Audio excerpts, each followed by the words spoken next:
এদিকে ভারী বৃষ্টি ও বন্যায় লক্ষ্মীপুরে প্রায় 18,000 পাকা, আধা পাকা ও কাঁচা ঘরবাড়ি ক্ষতিগ্রস্ত হয়েছে। আর্থিক সংকটে অনেকেই ঘর মেরামত করতে না পারায় রাস্তার পাশে ঝুপড়ি বানিয়ে বসবাস করছেন। চরম দুর্ভোগে দিন কাটছে বন্যার্তদের। ক্ষতিগ্রস্তদের দ্রুতই পুনর্বাসনের আশ্বাস দিয়েছেন জেলা প্রশাসক। লক্ষ্মীপুর থেকে পলাশ সাহার পাঠানো প্রতিবেদন জানাচ্ছেন সৈয়দা সামিয়া তামান্না।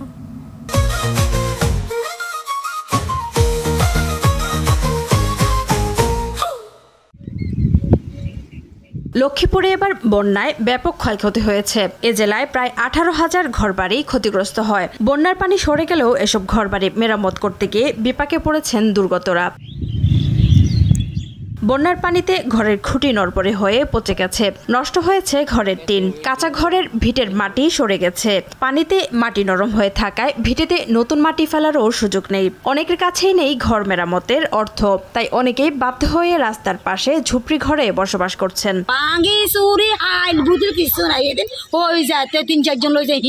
সহযোগিতা করেন, সাহায্য করেন, এটা আন্নপুর বাঙ্গ দাবি।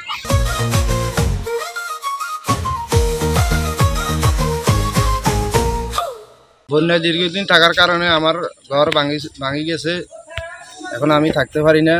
তো খাট হইতে কিচ্ছু রয় না, সব আনির ভিতর অন্তাই আর ডরলাম ঘর হন্দাইতে মারি। বন্যা ঘর পর্যন্ত ছিল, তার ওষুধ আনি রাখছে, সাহায্য করলে ঘর কান ঠিক করতে পারে। জেলা ত্রাণ ও পুনর্বাসন দপ্তর জানিয়েছে, ক্ষতিগ্রস্ত বাড়িঘর মেরামতে প্রয়োজন 126 কোটি 14,80,000 টাকা।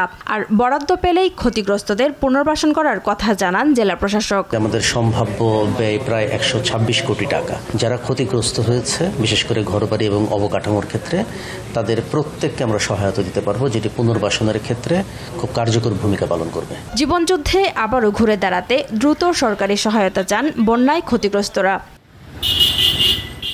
সৈয়দা সামিয়া তামান্না, RTV।